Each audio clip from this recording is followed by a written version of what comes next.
بسم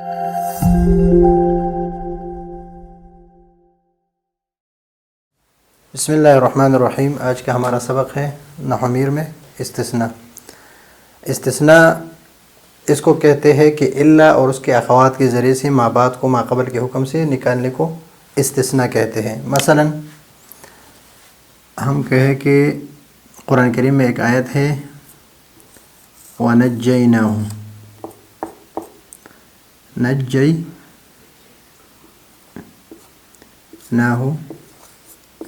وَأَهْلَهُ إِلَّا امْرَأَتَهُ۔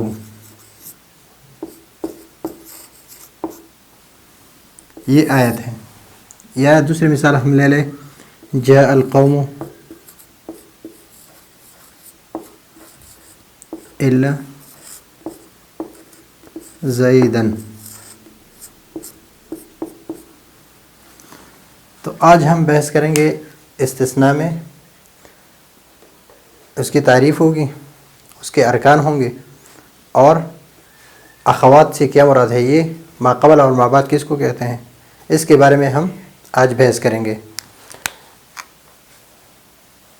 وَنَجَّيْنَاهُ وَأَهْلَهُ، یہ نجات دیا، اللہ رب العزت فرما رہے کہ ہم نے نجات دیا اس کو، وَأَهْلَهُ اور اس کے اہل کو، إِلَّا امرأته، یعنی امرأة جو ہے یہ اہل میں داخل ہے، اہل میں داخل ہے، لیکن نجات دہندہ جو ہے اس اہل جو ہے یہ نجات دہندہ ہے، لیکن اس اہل سے نجات دہندہ کے اس حکم سے جو اس اہل میں یہ امرأة داخل ہے، اس حکم سے یہ اللہ کے ذریعے سے اس کو نکال دیا، یعنی یہ نجات دہندہ نہیں ہے، نجات دہندہ نہیں ہے۔ تو اللہ یا اخوات کے ذریعے، اخوات کے بارے میں تھوڑی دیر بعد انشاءاللہ بات کریں گے، لیکن اللہ کے ذریعے ما بعد کو، ما بعد جو امرأة ہے یہ اہل میں داخل ہے کو ما قبل سے، اللہ سے ما قبل اہل کے حکم سے نکالنے کو استثناء کہتے ہیں، کہ یہ اس حکم میں داخل نہیں ہے کہ نجات دہندہ جو اہل ہے یہ امرأة نجات دہندہ میں نہیں ہے، اس حکم سے اس کو نکال دیا۔ یا دوسری مثال ہم لے لیں کہ جاء القوم، قوم آئی، تو قوم آئی تو یہ قوم جو ہے اس میں زید بھی داخل ہے، قوم میں زید داخل ہے، لیکن اللہ کے ذریعے سے زید کو اس قوم سے، کہ قوم کے لیے مجیت ثابت ہے، اس مجیت، یہ مجیت جو ہے اس حکم سے زید کو نکال دیا اس اللہ کے ذریعے سے، تو اس کو کہتے ہیں استثناء۔ استثناء۔ ابھی اس کے اخوات کے بارے میں ہم بات کریں گے۔ اخوات ہے سوا،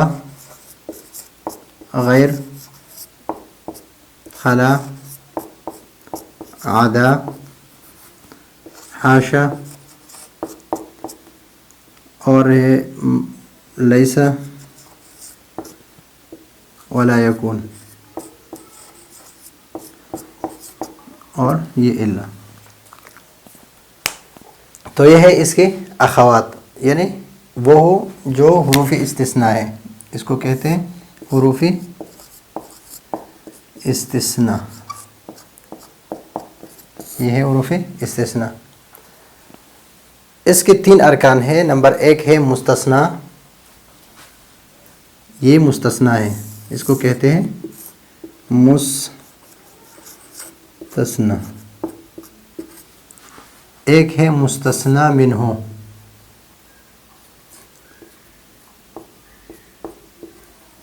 اور ایک ہے حرف استثناء۔ یہ تین اس کے ارکان ہیں، ایک ہے مستثنیٰ منہ، ایک ہے حرف استثناء، اور ایک ہے مستثنیٰ۔ تو یہ سبق جو ہے یہ استثناء کی تعریف ہو گئی اس میں، اور اس کی مثالیں ہو گئی، اس کے ارکان ہو گئے۔ یہ تین اس کے ارکان ہیں، نمبر 1، نمبر 2 اور نمبر 3، یہ اس کے ارکان ہیں۔ انشاءاللہ کل ہم بحث کریں گے مستثنی متصل اور منقطع و منقطع، مفرغ و غیر مفرغ، کلام مفرغ و غیر مفرغ، اور بات کریں گے کلام موجب و غیر موجب، اور بحث کریں گے اعراب سے۔ تو انشاءاللہ آج جو ہم نے پڑھا یہ آج کا سبق ہے، اور کل انشاءاللہ مستثنی متصل و منقطع، مفرغ اور غیر مفرغ، کلام موجب و غیر موجب اور اعراب سے بحث کریں گے۔ یہ آسان ہے، انشاءاللہ تھوڑی کوشش کریں گے تو سمجھ میں آ جائے گا۔ یہ میں نے آسان طریقے سے سمجھایا، پھر بھی اگر کوئی مسئلہ ہو تو آپ ہمیں کمنٹس بھی کر سکتے ہیں، اور ہمیں واٹس ایپ کے ذریعے سے بھی پوچھ سکتے ہیں۔ اگلے سبق کے لیے اجازت چاہتے ہیں۔ اللہ حافظ۔